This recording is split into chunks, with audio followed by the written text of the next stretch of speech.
Hola a todos y todas, continuamos en Más Prensa Actualidad, soy Martín Canay, estamos en Más Prensa ARG en YouTube y como estamos haciendo hasta el próximo domingo, ya quedan pocos días, nos están visitando distintos candidatos de distintos distritos aquí a los estudios de Más Prensa. Junto a nosotros Alejandro Katz, candidato a diputado nacional en la ciudad de Buenos Aires, del Movimiento Ciudadano. ¿Cómo te va? Gracias por venir. Al contrario, muchísimas gracias por la invitación. ¿Por qué tenés que ingresar a la Cámara de Diputados? ¿O tendrías que ingresar a la Cámara de Diputados? Bueno, no es que yo tendría que ingresar a la Cámara de Diputados. La idea es que hay un sector de la sociedad porteña, una parte no menor de la ciudadanía, que hace mucho tiempo no encuentra entre las alternativas electorales opciones que la hagan sentir representada. Hace mucho tiempo que hay una parte de la ciudadanía de la ciudad de Buenos Aires que vota con tristeza, con resignación, con malestar, o que vota para frenar a alguien o para evitar algo, pero no con la, no con la alegría de llegar a la urna con la confianza, o al menos con el entusiasmo, de impulsar a la Cámara de Diputados a alguien que represente sus ideas, con la plasticidad que eso quiere decir, no dogmáticamente, no un cuerpo de doctrina rígido e inconmovible, pero un espíritu, un ideario político. ¿Qué ideario te diría? El ideario socialdemócrata en un sentido muy clásico, sociedades que son capaces de aunar la prosperidad material que un mercado dinámico puede producir con la justicia y la equidad y cierta cohesión social, capacidades de promover y proteger a los menos favorecidos, etc. Como se decía muy tradicionalmente, un máximo de libertad y un máximo de igualdad, o de otro modo, todo el mercado que sea posible y todo el Estado que sea necesario. Claro. ¿No? Quiero decir, una articulación racional entre los dispositivos que hemos construido culturalmente a lo largo de siglos, Y el parece Estado que se y el mercado. en la era Milei eso. Bueno, estamos siempre sometidos y la Sábato alguna vez lo dijo con estos términos, un falso dilema entre el Estado y el mercado, como si hubiera que elegir entre uno y el otro. Como si no pudiéramos entender que una buena sociedad es la que cree que el mercado y el Estado son dispositivos necesarios, pero ninguno debe ser el objeto de la vida en común. Tienen que ser facilitadores de la vida en común. Que hay cosas que tienen que estar por fuera del Estado, no controladas, no reguladas, no intervenidas, no mediadas por el Estado, y que hay cosas que tienen valor fuera del mercado. La solidaridad tiene un valor fuera del mercado. La justicia tiene un valor fuera del mercado y hay otras cosas que tienen valor fuera del mercado. Muchas cosas tienen valor fuera del mercado. La vida tiene valor fuera del mercado. Y la vida no es, entre las personas, no es un dato biológico, es una serie de capacidades. Entonces, si la vida tiene valor fuera del mercado, poder contribuir a que cada una y cada uno de los que viven junto con nosotros puedan hacer una vida plena, es una tarea colectiva que hay que encarar. Filósofo, escritor, periodista, uno hace política cotidianamente, no necesariamente tiene... ¿Es la primera vez que en actividad netamente política? Me gusta el modo en el que lo formulás, porque desde que empecé en esto hace no mucho tiempo, la pregunta es ¿por qué entraste en política? No, y lo que yo digo es, estoy en política desde que comencé a editar libros hace más de 40 años. Quiero decir, editar libros, sobre todo del modo en el que yo concibo el oficio, que es editar libros de discusión, de conocimiento, que intervienen en la conversación, es hacer política. Escribir artículos en los medios es hacer política. Participar en la conversación pública es hacer política. Nunca había hecho política competitiva, institucional o partidaria. No digo partidaria porque no representa un partido, es un movimiento de la ciudadanía. Verdaderamente es un movimiento de la ciudadanía, es gente que se coordinó para movilizarse y tener una voz colectiva, para que medios como este, o en las redes, o eventualmente en el Parlamento, alguien pueda decir lo que estoy diciendo yo, que lo digo con mi modulación, con mis particularidades, etcétera, pero que es lo que mucha gente querría decir: hey, paremos con la dicotomía entre el estudio del mercado, la polarización. A ver, lo cierto es que como parte de ese hacer política, hace muchos años, quiero decir por lo menos 5 o 6 años, que estoy intentando producir este movimiento, que eso ocurra, y no lo había conseguido. Yo creo que una conjunción de cosas, entre ellas la gran crisis que atraviesa la sociedad actualmente, permitió que cristalizara la idea y que pudiéramos darle forma. No era mi propósito encabezar la lista de diputados, no era mi propósito integrar una lista de diputados. Verdaderamente yo promovía a otras personas que me parece que tenían más cualidades, o por experiencias políticas previas, o por visibilidad. Yo no tenía redes sociales hasta hace un mes, no sé el perfil del candidato famoso, claro, que camina por la calle y la gente lo para. Entonces, incluso especulativamente, pensaba que había gente más apta con la que habíamos conversado, y que finalmente no aceptaron. Teníamos el movimiento en marcha, había una expectativa, las voluntades cristalizaron un proyecto y nos quedamos sin candidato. Claro. Y acá estoy. Y además para estoy con mucha convicción. Claro, no, sí, pero digo, hay que decir, me gusta decir cuando viene alguno de los candidatos de los 8 distritos donde también se eligen senador, que ojo, no es solamente una cruz, hay que poner 2 cruces en la boleta, una en la parte de arriba para senadores y otra en la parte de abajo para diputados. Esteban Paulón encabeza la lista de senadores, vos encabezás la lista de diputados en Capital Federal. Porque no se explica mucho todas estas cosas. No se explica mucho. Yo estaba, mientras hacía tiempo aquí en la esquina, antes de entrar, intercambiando mensajes con un especialista en política electoral, que es Oscar Blando, de Rosario, que intervino mucho en la adopción de la boleta única en Santa Fe, y que me decía que cuando ellos implementaron la boleta única en 2011, estuvieron meses comunicando, informando y educando a la ciudadanía, y después fueron varios años de darle seguimiento a ese proceso. Mira, y te cuento algo no se ha hecho nada. Que nos dijo Alejandro Tulio, fue muchos años director nacional electoral, que cuando se empezó a implementar en Córdoba eran todas las categorías, y en las primeras elecciones, mientras en la primera categoría de arriba había un 5% de voto en blanco, en la última había 20% de voto en blanco.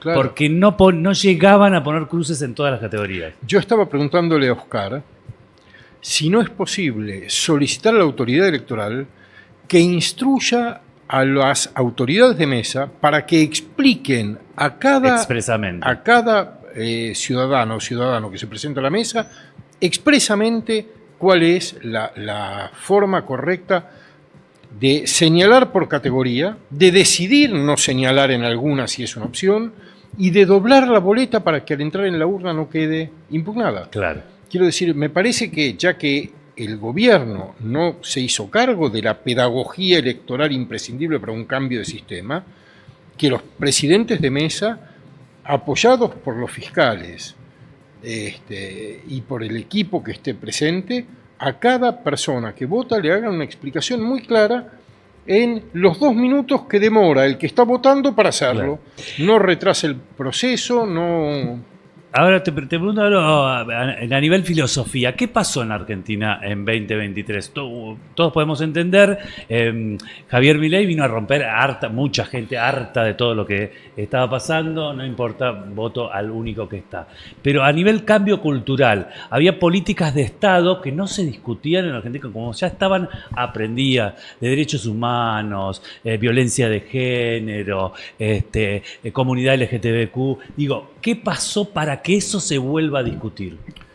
Bueno, yo no creo que haya una explicación, creo que hay muchas. No voy a intentar darlas todas, entre otras razones porque hay muchas de ellas que no puedo dar yo, que da otra gente, y que también contribuyen a tener un panorama más completo, más complejo de lo que ha ocurrido. Yo doy algunos elementos. El primero, Milei es sin duda un emergente de una clase política disfuncional.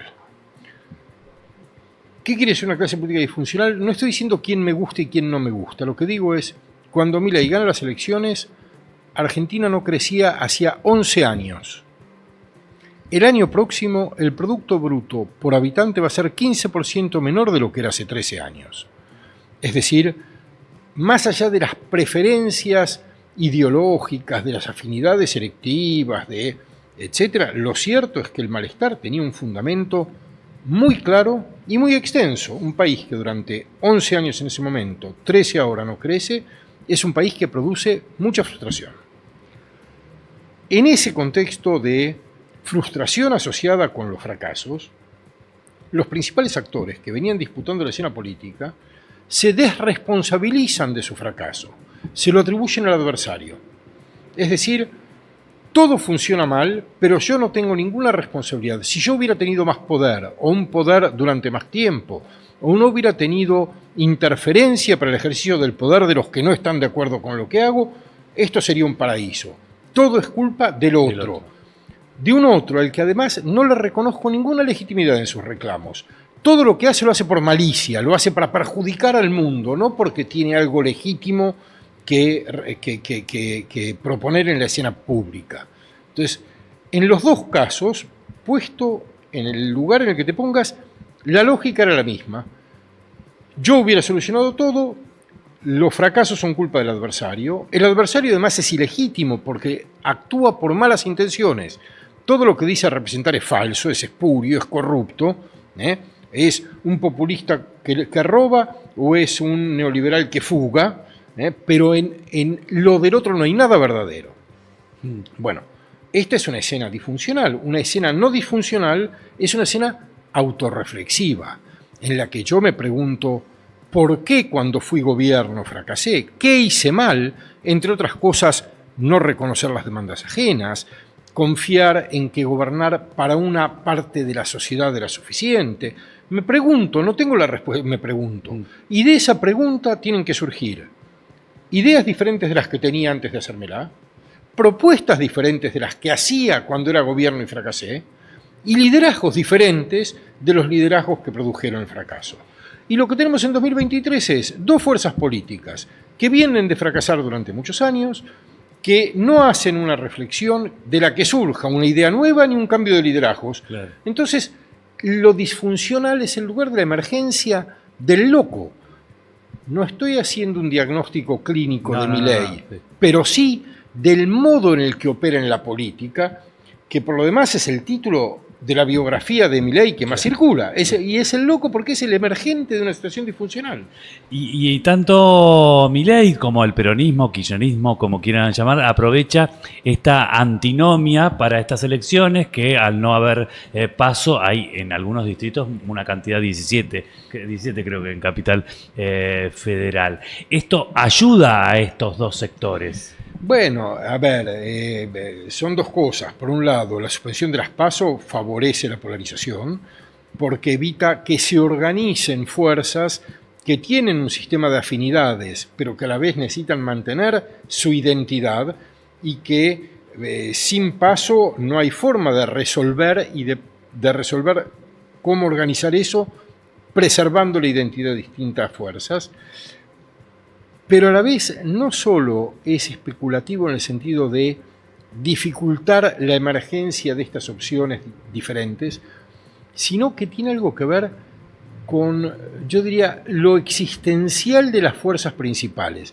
Yo estaba pensando hace un rato, ¿cuál es el eslogan de La Libertad Avanza? Kirchnerismo nunca más. ¿Cuál es el eslogan del kirchnerismo? Frenemos a Milei. ¿Cuál es mi eslogan? Claro. No tengo ningún eslogan. Tengo 5 proyectos de ley importantes para llevar al Parlamento. No tengo un eslogan. Tengo una idea de base, tengo valores de justicia, de equidad, de libertad, y tengo proyectos de ley. Yo no estoy diciendo tal nunca más o frenar a tal otro. Digo, miren, yo quiero pensar cómo resolvemos el problema de la distribución de la población en el territorio, que es un obstáculo para un desarrollo armónico del país. Yo digo, gastamos 3 puntos porcentuales del Producto Bruto adicionales en salud para prestaciones deficientes. ¿Cómo lo resolvemos? Yo digo, tenemos problemas muy serios de deserción estudiantil y de calidad educativa. ¿Cómo los abordamos? Esos son mis problemas. No el kirchnerismo o la Libertad Avanza como, por supuesto que son problemas políticos, pero no es lo que me hace existir. Yo sé por qué quiero ir, no quiero ir para que el otro no exista. Quiero ir porque creo que tenemos herramientas para mejorar el país. ¿Cómo ves esto? Recién nombrabas la palabra libertad. A mí no me gusta decir apropiación, porque si se apropian, porque los otros dejaron, que se las regalaron también. Pero esto es medio que se adueñaron la palabra libertad, y a mí me gusta decir que libertad, no digo justicia social porque asusta mucho, sin equidad no es libertad. Bueno, yo te diría dos cosas. Lo primero, yo veo con mucha preocupación cómo hay una malversación sistemática de ideas importantes.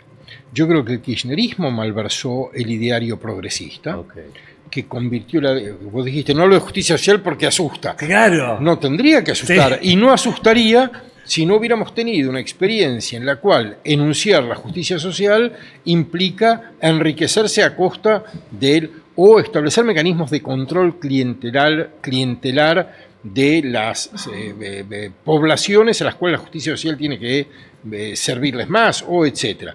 El kirchnerismo vulneró mucho la apropiación que hizo la política de los derechos humanos. Vulneró la idea de los derechos humanos, que era muy consensual, etcétera. Y creo que es gravísimo que el kirchnerismo haya deteriorado esos valores progresistas. Y ahora yo salgo a hablar y tengo que decir, ojo, pero yo creo que esto puede... Y a la vez veo cómo el mileísmo está deteriorando los valores liberales. Y la tradición liberal en la política es fundamental, porque es lo que permite que haya respeto del individuo, de los derechos del otro, de la legitimidad del adversario, de la pluralidad en la política. Sin el liberalismo no tendríamos sociedades democráticas, y la nuestra es una democracia constitucional que, por sus bases constitucionales mismas, exige acciones que vienen de la tradición progresista y prácticas que vienen de la tradición liberal. Y entre estos dos, que están en la polarización absoluta, destruyen todo. Y si vos destruís las ideas de la política, ¿cómo haces política? Con violencia y con fuerza. Es terrible. Quiero decir también, a mí no me asusta la palabra justicia social, está en nuestra Constitución Nacional, pero a mucha gente, entonces a veces en la discusión le digo equidad para que me interpreten.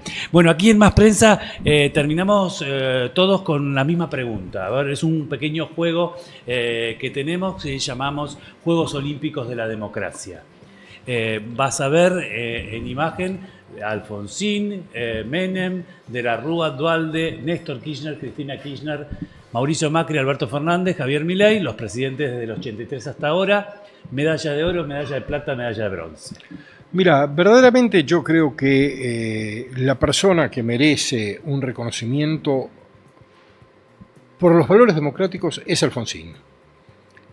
Hay que recordar que fue el presidente que impulsó los juicios a las juntas, que estableció la CONADEP, el único que no apoyó la guerra de Malvinas, durante la dictadura, entendiendo que era una manipulación de la dictadura para preservarse y no una reivindicación soberana.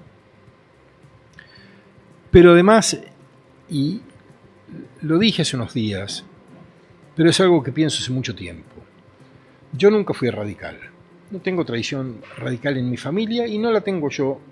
Y no soy parte de esa generación que se hizo radical en el alfonsinismo, entre otras cosas porque viví en el extranjero. No viví la primavera alfonsinista. Yo volví a la Argentina 5 días antes del levantamiento de Rico. Llegué a la Argentina y 5 días después estaba en la Casa Rosada viendo cómo la democracia no se caía. Me perdí la fiesta y agarré la tristeza. Semana Santa. Entonces digo, nunca voté al radicalismo, no tengo empatía especial con el radicalismo, pero, reconozco su historia como la del peronismo, no hay ninguna duda en eso, pero Alfonsín tiene un rasgo que para mí es muy importante. Hasta el alfonsinismo, en Argentina no era claro que los conflictos se resolvían necesariamente por la palabra y con la política y no con la fuerza y la violencia. Hay un salto civilizatorio en pasar de un lugar al otro. un salto civilizatorio. Es decir, hay un cambio. Después de eso Argentina pasó hiperinflaciones, asonadas militares, No se rompió crisis económicas. Nunca hubo violencia política, nunca, y si hubo fue extraordinariamente marginal, Pero todos estamos de acuerdo en que con el kirchnerismo, con el mileísmo, con formaciones políticas que tienen una vocación autoritaria, nunca se ha apartado nadie de la democracia. Yo creo que la capacidad de Alfonsín de capturar el momento en el que la sociedad estaba preparada para que un impulso la pusiera en ese lugar es lo que hace una diferencia. Y la pregunta que yo me hago, Martín, es ¿cuál va a ser el próximo salto civilizatorio que todavía no hemos dado? ¿Y quién va a ser el líder que entienda la capacidad de la sociedad para dar ese salto? ¿Milei va a hacer eso? No lo sé, puede no ser. Bueno, nos queda medalla de plata y medalla de bronce. No, me resulta muy, muy difícil. Yo creo que ahí dejaría vacantes. Hay competencias en las que hay un gran ganador y después los otros abandonan el medio del camino. O quiero decir, aunque sea muchos menos puntos, algunos tienen la de plata. Yo no tengo, mira, tengo críticas, por supuesto, Alfonsín también, pero encuentro una virtud democrática sustancial. Sí. En todos los otros casos tengo críticas muy fuertes que me impiden ponerlos en el podio de la democracia. No me impiden reconocer que han sido presidentes democráticos, que ninguno interfirió con el orden constitucional y que todos ellos intentaron hacer lo que creían que era bueno, en alguna medida cuando menos. Pero de ahí a darles una cucarda por méritos democráticos me cuesta muchísimo trabajo. Son tantas las críticas que les hago que el alfiler con el que quisieran enganchar la cucarda en el pecho se dobla.